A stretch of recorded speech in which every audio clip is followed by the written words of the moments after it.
Hi friends और आप सभी का वापस से स्वागत है स्टडी स्टूडेंट गिल्ड में। आज हम पढ़ने वाले हैं क्लास 8 के 7 चैप्टर संस्कृत में मंजुल सुभाषा सुंदर सुरभाषा। आज हम इस चैप्टर की एक्सरसाइज कंप्लीट करेंगे और थोड़ा समझेंगे। आज हम ये देखेंगे कि इसके एक्सरसाइज के आंसर्स क्या है और आपको क्या करना चाहिए। आप जितना आसानी से कर सकते हैं मैं आपको उतना आसानी से पढ़ाने की कोशिश करूंगा और आप समझेंगे वो भी मैं शायद चाहूंगा। ठीक है, तो वो शुरू करते हैं बिना किसी देरी के। आपको दिख रहा होगा कि यहाँ पे कुछ शब्दार्थ दिए गए हैं और इस शब्दार्थ में आपको कुछ वर्ड्स की मीनिंग है जो आपको इस चैप्टर में पढ़ाए गए हैं। पहला शब्द आपका विकसिता, उसका जो अर्थ है वो है विस्तारिता और इसकी हिंदी में है विकसित की गई और इंग्लिश में है प्रोग्रेसिवली डेवलप। और यहाँ पे लिखा गया है मातृभाषा या अर्थ लिखते हैं। इसका मतलब है कि आप अपनी मदर टंग या अपनी मातृभाषा में लिखिए और मातृभाषा में आपका जो भी है वो लिखना होगा। तो मैं आपको होमवर्क देता हूँ कि ये जितने भी शब्दार्थ है आपको ये कंप्लीट करने होंगे।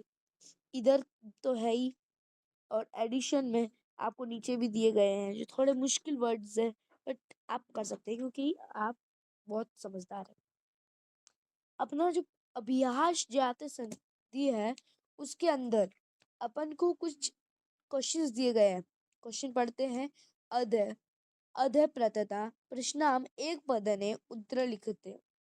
यहाँ पे लिखा गया है कि एक वर्ड में उत्तर लिखिए। ठीक है मन।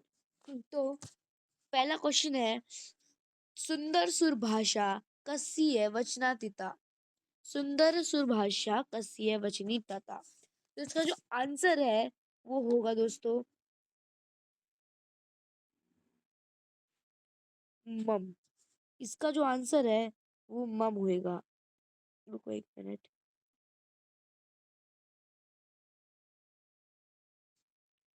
इसका जो आंसर है वो सिंपल सा मम हो जाएगा और याद रखना और सीख लेना। दूसरा अपना क्वेश्चन है संस्कृत भाषा कुत्र विजयते। तो संस्कृत भाषा कुत्र विजयते का आंसर होएगा सवत्र। सवत्र इसका आंसर होएगा। अपन थर्ड क्वेश्चन पे चलते हैं। संस्कृत भाषा कस्य आशा। संस्कृत भाषा कस्य आशा का उत्तर होगा जीवनस्य। आपको मैं एंडिंग में एक ऐसा टेक्निक ही बताऊंगा जिससे आप इसको आसानी से पढ़ सकते हैं। अगर आपको ये याद नहीं होता है, समझ नहीं आता है, तो आप इसको रट्टा मारने की भी आपको एक इजी टेक्निक मैं बताने वाला हूँ और वो सीखेंगे।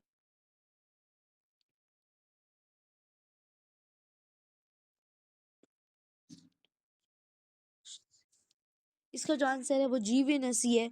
और अगर चौथा क्वेश्चन है संस्कृत ते कति रसाः सन्ति। तो संस्कृते कति रसाः सन्ति का आंसर होगा नवरसाः।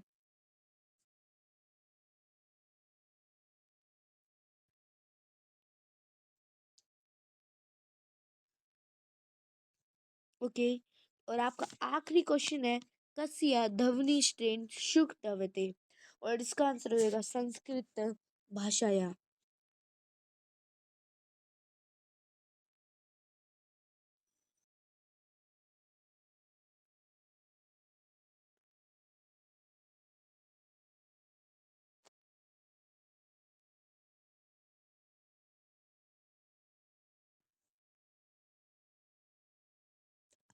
अब अगला जो क्वेश्चन है वो है अदपदान प्रश्न पूर्ण वाक्य उत्तरण लिखते। ये क्वेश्चन इतना इम्पोर्टेंट नहीं होता क्योंकि ये आपको पैराग्राफ से मिलता है ज्यादातर और एग्जाम में आता भी नहीं। तो हम इसको क्या कर सकते हैं, स्किप कर सकते हैं क्योंकि ये एग्जाम्स में नहीं आएगा। ओके। अगला अपना क्वेश्चन होता है रेखांकित पदानी आश्रित प्रश्नाम कुरतु। अब जो इसमें रेखा खींची गई है उसके उत्तर उसका अपन को प्रश्न में बदलना है। तो ये क्या है, एक आंसर है और इन आंसरों को अपन को क्वेश्चंस में बदलना है। ठीक है, तो अपन क्वेश्चंस में बदलें। संस्कृत भाषाया आ जाता है तो अपन को क्या करना होगा, इधर अगर क्वेश्चन में लिखा हुआ है कि मुनुगणः संस्कृत भाषाया विकास कृतवन्तः, तो अपन को करना होगा इधर आंसर कस्यः, कसिया हो जाएगा। और दूसरा क्वेश्चन अपना है सामान्य जनाना जीवनम काव्ये प्रभावितम अस्ति, इसका जो आंसर है अपना वो हो जाएगा सिंपल सा काय, इसका जो आंसर है वो अपना हो जाएगा काय। हाँ, ओके। अपना थर्ड क्वेश्चन अब है कवियम अपि उक्तान्यानि काव्य रचितवत्, इसका जो आंसर है वो अपना है कहानी। ठीक है, अपना चौथा क्वेश्चन आता है संस्कृत भाषा पृथ्व्याम विहरती, और इसका जो आंसर हो जाएगा वो अपना आंसर है कुत्र।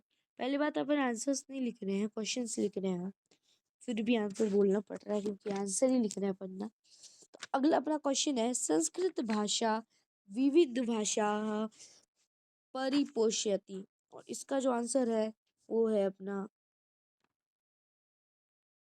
कहा। अगला अपना जो क्वेश्चन है वो है वेद वेदागर्दिनी गभीरानी शास्त्राणी संति, और इसका जो आंसर होएगा वो भी अपना हो जाएगा कहानी। ठीक है, एंडिंग में आपको एक इजी टेक्निक बताऊंगा और वो बहुत ज्यादा इजी। तो देखो अपना अगला क्वेश्चन आ जाता है अद प्रधाना पदानम उदाहरणसार भिविति वचनम च लिखति। अपन को पहला यहाँ पे देखने को मिलता है कि ये कुछ वर्ड्स है, उनको पदम कहते हैं, और व्यवकृति क्या ज्यादातर क्वेश्चंस में एग्जाम्स आते हैं ना, तो उसमें क्या होता है कि ये जो है इसके जो है ये भी लिखे आते हैं और ये भी लिखे आते हैं, आपको सिर्फ ये लिखना होता है। तो इसके जो आंसर्स है वो है, मैं आपको लिख के दे देता हूँ यहाँ पे। इसका है, मैं एक यहाँ लिखूंगा वो उसका मतलब एक वचन होगा, और जहाँ पे दो लिखूंगा वहां पे बहुवचन मिलेगा। ठीक है, तो एक एक एक, दो एक एक, दो। तो अपने ये इस प्रकार के कुछ आंसर्स हो जाएंगे, और एक टेक्निक एंडिंग में मैं बताऊंगा इसको याद करने की। अगला अपन को मैच दी फॉलोइंग है, और इसके मैच दी फॉलोइंग के आंसर्स मैं आपको ये देता हूँ कि अई मात्सव क्या उत्तर है मम बचती, वेद व्यास से वाल्मीकि मुनि नाना क्या कालिदास से पैरान समाज का है जीवनस्य, और क्षति सुख दिने दे प्रमोद सफल प्रमोद का है अपना समृति विवृदे, और वेदयोम का है विजयते। तो ये अपना इसका हो गया। और उदाहरण उत्तर लिखना है कि अपन को इसमें क्या करना होता है, मैच करना होता है कि आपको देवसी और आलिया लिखा हुआ है, तो इधर जो आंसर आएगा वो देवाली हो गया। अब अपन प्लस नहीं करते कि देवसीय प्लस आलिया क्या होगा, तो देवसीय में सी हट गया और आलिया में आ लगा दिया आ की मात्रा के रूप में। ठीक है, ये तो ऐसे करना है, ये आपका होमवर्क है, तो ये जो भी है आपको ये होमवर्क करके आना है। ठीक है, तो ये आपका क्या हो गया, ये आपका हो गया होमवर्क, ये आपका हो गया होमवर्क,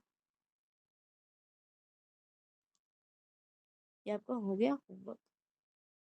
ओके, अगला आपका ये है, ये एग्जाम में आएगा नहीं लेकिन मैं आपको बता देता हूँ कि ये है क्या। ठीक है, तो ये एक टाइप में आपको पैराग्राफ टाइप दिया जाएगा सेंटेंस, और उसके अंदर फिल इन द ब्लैंक चाहिए। तो फिल इन द ब्लैंक्स में आपके जो आंसर है वो मैं सिर्फ बोलूंगा क्योंकि लिखने के इतने क्योंकि आ नहीं रहा एग्जाम में तो कोई यूज नहीं है। तो पहले का आंसर है मम, पहले का आंसर मम है। दूसरे का आंसर है कालिदास बा, तीसरे का आंसर है आशा, चौथे का आंसर है सफल प्रमोद, पांचवे का आंसर है संस्कृति, छठे का आंसर है वध विषय, और सातवें का आंसर है विजयते। ठीक है, लिख लेना। अब अपना आ चुका है एमसीक्यू, और इसमें अपन को उनके अर्थ चुनने हैं। तो इसमें अर्थ बताना है कि उसका क्या है। जो पहला अपना क्वेश्चन है वो है मंजुलम सुभाषा इत्य से अर्थ क्या है, तो इसका जो अर्थ है वो है अपना मनोहर रूप ब्रेन सफर। अगला क्वेश्चन है, सुंदर सुभाषा के श्याम जीवन असी आशा उच्यते, और इसका जो आंसर है वो अपना है पैरानिक समानीय जनानाम। सुंदर सुभाषा कुत्र विजयते, तो सुंदर सुभाषा कुत्र विजयते का है धरायाम, इसका धरायाम है। ठीक है, सुंदर सुरभाषा की नस्ती, सुंदर सुभाषा की नस्ती वो है अशुद्ध। ठीक है, अब अगला क्वेश्चन है, कवि सुंदर सुभाषा केन पदेन संबोधयति, और इसका आंसर होएगा अपना मात। ठीक है, इसका जो अपना आंसर होएगा वो होगा मात। और यहीं सी के साथ अपनी एक्सरसाइज यहाँ पे कंप्लीट हो जाती है, और यहीं से अपन एंड करते हैं। अगली वीडियो में हम इस चैप्टर के बारे में पढ़ेंगे, और इस चैप्टर में क्या स्टोरी है वो पढ़ेंगे। और हाँ, एंडिंग होने से पहले आपको मैं बता रहा था एक ट्रिक बताऊंगा, तो वो ट्रिक बताते हैं। ठीक है, तो ट्रिक में क्या है कि आपको जैसे फॉर एग्जांपल ले लेते हैं फर्स्ट, जिसमें इजी टेक्निक तो याद करने की है कि आपको पूरा याद करना अगर नहीं हो रहा है तो आप उसका पहला वर्ड याद कर लीजिए। सुंदर सुभाषा का आंसर होगा मम, आप ऐसे करके याद कर सकते हो। अब एक और प्रॉब्लम आएगी कि दो एक जैसे वर्ड आएंगे, तब क्या करना है, तब पहला वर्ड याद मत रखो, पहला वर्ड याद मत रखो उस टाइम पे आप दूसरा वर्ड याद रखो, कुत्र कसिया है। तो ये बात याद रखने पर आपको ये भी पता चल जाएगा। ठीक है, और दूसरा कि आपका कुत्र में तो आपको कुछ पता नहीं चलेगा, लेकिन जब यहाँ पे कसी है तो आप इसका एक राइमिंग वर्ड बना दो, वो होगा जीवनसी है। ठीक है, संस्कृत में इसमें भी आपको रसा दिख रहा है, रसा की जगह नवरसा कर दो, ये भी एक राइमिंग वर्ड में हो जाएगा, और आपका ये भी हो जाएगा। ऐसे फर्स्ट वर्ड याद करो और ये करो। अगला अपना ये है, तो इसमें पूरा लेटर याद, पूरा सेंटेंस याद करने की जरूरत नहीं है, जिस पे सिर्फ लाइन है वो याद करो और ये याद कर लो। तीसरा, इसमें एक सिंपल टेक्निक है कि जिसमें जना नाम है और सस्त्रेन है, बस ये दो याद कर लो, बाकी तो कंफर्म रहेगा कि वो एक पद है, एक वचनम है। ये सब बाहुवचन है, ये दो बाकी, और इनके अलावा बाकी सब है वो क्या है, एक वचन। मैच द फॉलोइंग में भी